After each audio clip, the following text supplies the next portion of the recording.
मोरूसी भी issues हैं बहुत। सर ये जिस हम एरिया में खड़े हैं ये स्टोन बेल्ट कहलाता है।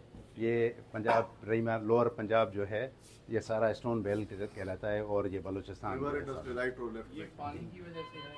हॉट वेदर प्लस पानी दोनों चीज़ें।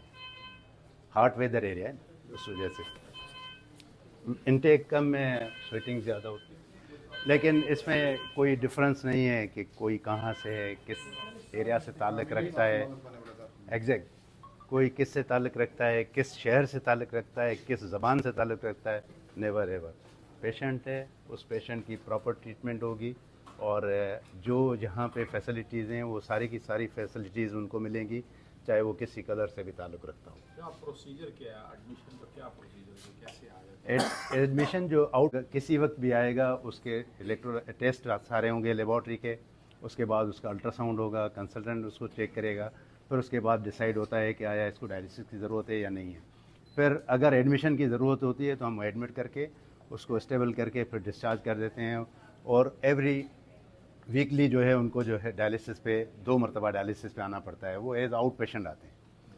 जो सर्जरी के पेशेंट्स होते हैं उनको उनका रूटीन इस तरह है, हमारे पास 700-800 पेशेंट की ओपीडी होती है पर डे।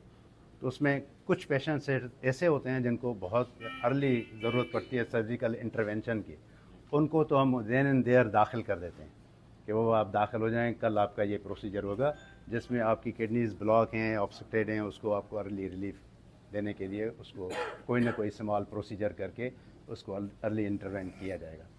कुछ पेशेंट्स ऐसे होते हैं, नंबर जो है उसका तादाद रोज़ाना 10 से 15 पेशेंट तो ऐसे हो जाते हैं। कितने बेड्स का ये हॉस्पिटल है? ये जो है हमारे पास यहाँ पे 150 बेडेड है और 150 बेडेड हमारे पास वहाँ पे है ओल्ड बिल्डिंग में। तो 150 में मामला चल जाते हैं? नहीं, कभी कभी मैं आपको बता रहा हूँ ना, कभी कभी हमें स्ट्रेचर नहीं मिलता कि हम पेशेंट को जो है उसको में लिटाएं। कोई एक्सटेंशन प्लान भी है? एग्जैक्ट ज़ाहिर है वो तो टाइम बाय टाइम होता रहेगा और बढ़ता रहा है, अभी भी बढ़ ही रहा है। पंजाब और केपी के से जो आते हैं डायलिसिस के लिए हफ्ते 2 हफ्ते बाद दोबारा उन्हें नहीं, हफ्ते में 2 मरतबा डायलिसिस ज़रूरी है। तो उनके लिए वो आते हैं। कोई होता है इतने दूर से जो नहीं, कुछ लोग जो हैं वो एज आउट पेशेंट आते हैं। कुछ लोगों के यहाँ हमारे पास 60 डायलिसिस की मशीन्स यहाँ पे लगी हुई हैं और 12 मशीन्स जो हैं वो ओल्ड बिल्डिंग में हैं, जो कि इमरजेंसी सर्विसेज वहाँ पे हम दे रहे हैं। इतने बड़े सेटअप्स को चलाने के यकीनन इतने ज़्यादा तादाद में डॉक्टर्स भी चाहिए जो राउंड द क्लॉक काम कर रहे हों।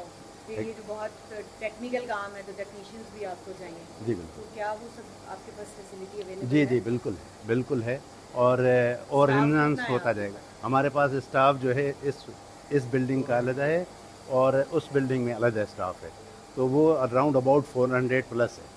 ये डॉक्टर्स हैं? जी डॉक्टर्स प्लस नर्सेज पैरामेडिक्स सब मिला के।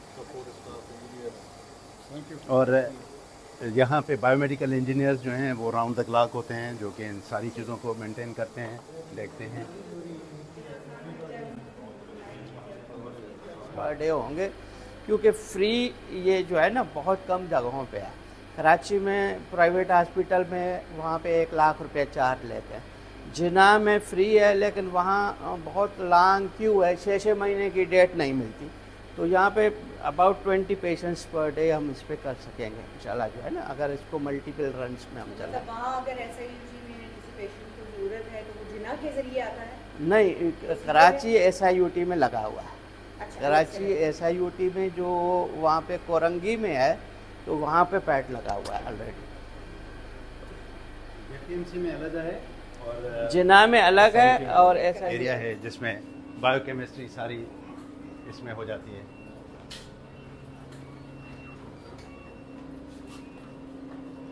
ये ब्लड बैंक का एरिया है जिसमें हम